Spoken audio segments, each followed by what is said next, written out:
সম্মানিত সভাপতি, সম্মানিত প্রধান অতিথি, বিশেষ অতিথিবৃন্দ, আগামী দিনের ইসলামী সমাজ বিনির্মাণের জন্য যাদের ভূমিকা সবচেয়ে বেশি গুরুত্বপূর্ণ, পৃথিবীর যুগে যুগে যাদের মাধ্যমেই পৃথিবীর পরিবর্তনগুলো সংঘটিত হয়েছে, যাদের রক্তের উপরেই পৃথিবীর সকল বিপ্লব নির্মিত হয়েছিল, আমাদের যুবক ভাইয়েরা, আসসালামু আলাইকুম ওয়া রাহমাতুল্লাহি ওয়া বারাকাতুহু। আজকের আয়োজনটি রৌমারীর এ যাবৎকালের যত প্রোগ্রাম হয়েছে আমার জানা মতে তার চেয়ে ব্যতিক্রম। কি বলেন আপনারা? এতটা সুন্দর ডেকোরেশন এবং সুন্দর সাজিয়ে গুছিয়ে প্রোগ্রাম বলা যায়, আমার দৃষ্টিতে এটি প্রথম।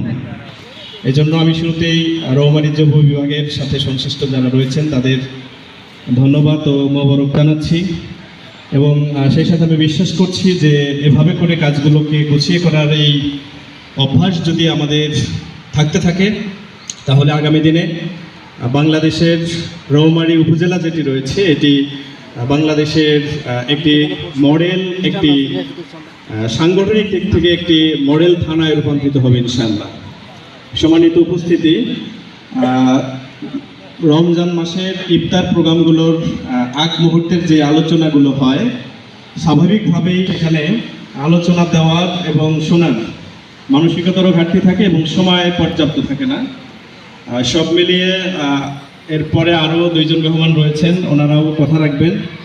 আমি আব্দুল্লাহ ইবনে মাসউদ রাদিয়াল্লাহু তাআলার একটি হাদিস, যে হাদিসে আব্দুল্লাহ ইবনে মাসউদ রাদিয়াল্লাহু তাআলা বলেছেন যে তোমরা তিন জায়গায় তোমাদের পরিশুদ্ধ অন্তরকে খুঁজবে।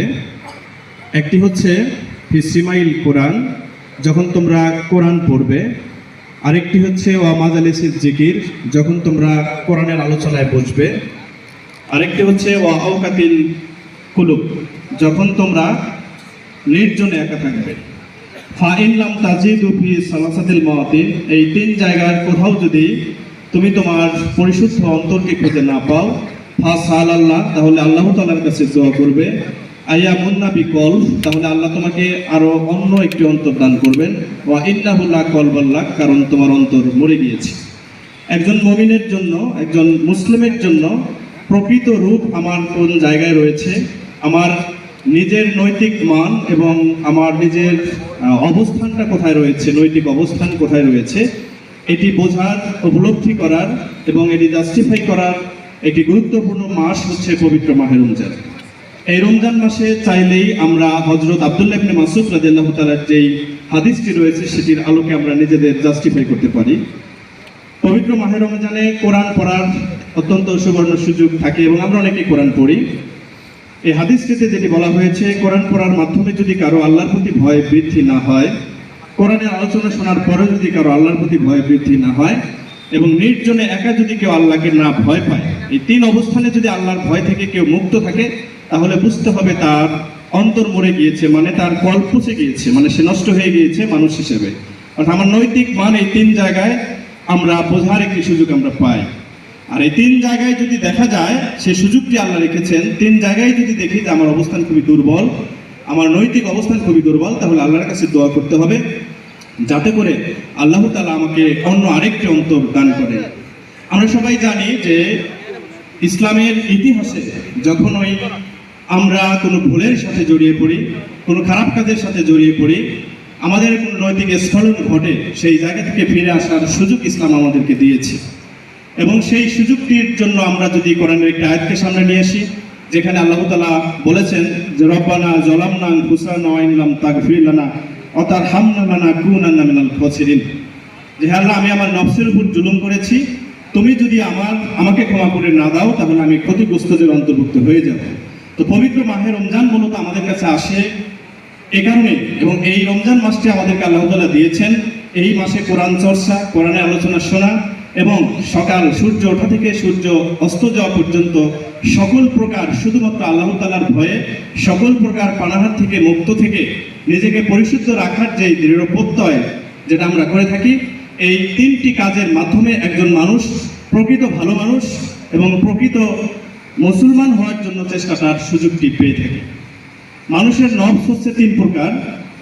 একটি নফস হচ্ছে জান্নাতে যাবে, যেটি কোরআনের ভাষায় আল্লাহ তাআলা বলবেন যে ইয়া আইয়াতুহান নাফসুল মুতমাইন্না ইরজিই ইলা রাব্বিকা, যে হে রব, ইয়া আইয়াতুহান নাফসুল মুতমাইন্না, যে প্রশান্ত আত্মা, তোমরা আসো তোমার রবের দিকে এবং তোমরা প্রবেশ করো এই জান্নাতে, কারণ পৃথিবীতে তোমরা ইবাদতকারীদের অন্তর্ভুক্ত ছিলে।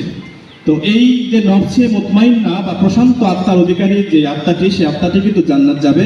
এবং প্রশান্ত আত্মার অধিকারী হওয়ার জন্য কিন্তু আমাদের ইবাদত করতে হবে, অর্থাৎ দুনিয়ায় যারা ইবাদতকারীদের অন্তর্ভুক্ত থাকবে তারাই কিন্তু প্রশান্ত আত্মার অধিকারী হয়ে তারা জান্নাতে যাবে।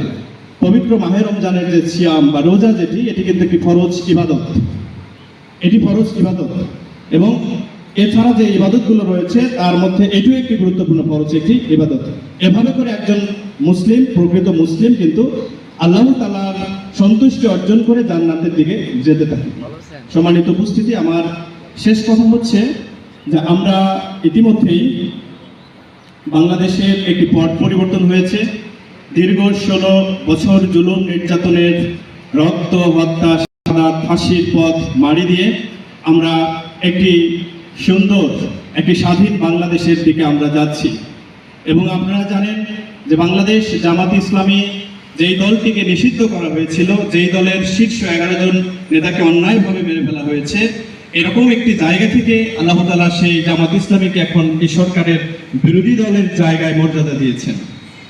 এবং আমাদের আমিরে জামাতের একটি চমৎকার বক্তব্য ছিল সরকারে যাওয়ার আগে, যে আমরা যদি আমাদের যোগ্যতার কোনো ঘাটতি থাকে তাহলে আল্লাহ তাআলা আমাদেরকে ক্ষমতা দেবেন না। যদি আল্লাহ তাআলা আমাদেরকে ক্ষমতা না দেন তাহলে আমরা বুঝতে পারবো বা আমাদের বুঝে নিতে হবে যে আমাদের সেই জায়গায় যাওয়ার জন্য আমাদের যথেষ্ট যোগ্যতার ঘাটতি রয়েছে, সততার ঘাটতি রয়েছে। ইসলাম বরাবরই শ্রেষ্ঠ এবং ইসলামের কোনো জায়গায় কোনো দুর্বলতা তৈরি হোক, এটা আল্লাহ তাআলা কিন্তু কখনোই সহ্য করবেন না। সেই জায়গা থেকে আমার কাছে মনে হয় যে জামাত এবার বিরোধী দলে গিয়েছে, এটা আল্লাহ একটা সুযোগ দিয়েছেন। এই সুযোগকে কাজে লাগিয়ে সারা দেশের ইসলামী আন্দোলনের কর্মীরা যদি নিজেদেরকে তৈরি করতে পারে যোগ্যতার দিক থেকে, সততার দিক থেকে, তাহলে আগামী দিনে জামাতের জন্য অত্যন্ত একটি সুন্দর একটি দিন অপেক্ষা করছে। আর আমি ব্যক্তিগতভাবে বিশ্বাস করি এই আগামী দিনের সেই সুন্দর দিনটি তৈরি করার জন্য আমার সামনে যেই সম্মানিত যুবক ভাইয়েরা বসে আছেন, আপনারা যদি এগিয়ে আসেন, আপনাদের মেধা, আপনাদের যোগ্যতা, আপনাদের শ্রম আপনারা যদি এটি ঢেলে দেন, তাহলে আশা রাখছি আগামী দিনের সেই সুন্দর সেই সমাজ বিনির্মাণের জন্য আমরা অত্যন্ত গুরুত্বপূর্ণ ভূমিকা পালন করতে পারবো ইনশাআল্লাহ। সবশেষ আমি বলবো, ইসলামী আন্দোলনের এই পথ অত্যন্ত কঠিন, রক্ত পিচ্ছিল, এখানে ধৈর্য, এখানে কষ্ট, এখানে নানা ধরনের প্রতিবন্ধকতা সহ্য করে এ পথে অটল অবিচল আমরা থাকবো শুধুমাত্র আল্লাহ তাআলার সেই সন্তুষ্টি অর্জনের জন্য। কোরআনের ভাষায় ওয়াফরা তুহিব্বুনাহা নাসরুম মিনাল্লাহ, অর্থাৎ দুনিয়ার যে সম্মান যেটি রয়েছে সেটি তো আমরা পাবোই। এই সম্মান আল্লাহ তাআলা যখন প্রয়োজন তখন আমাদেরকে দিবেন। এটি যদি আমরা নাও পাই, ইয়াগফির লাকুম যুনুবাকুম ওয়া ইউদখিলকুম জান্নাত তাজরি মিন তাহতিহাল আনহার খালিদিনা ফিহা। আল্লাহর কাছে সবচেয়ে বড় সেটি হচ্ছে ইসলামী আন্দোলন করার মাধ্যমে আল্লাহ আমাদের পাপ ক্ষমা করে দিয়ে আমাদের যেই জান্নাত দিবেন, সেই জান্নাতের যে প্রতিটি দিয়েছেন আমরা সেটি পাইলেই আমাদের জন্য বড় সবচেয়ে বড় সৌভাগ্য হবে। সেই জান্নাতের প্রত্যাশায় আমরা ইসলামী আন্দোলনের সাথে সক্রিয় থাকবো। আল্লাহ আমাদের সেই সুযোগ দান করুন।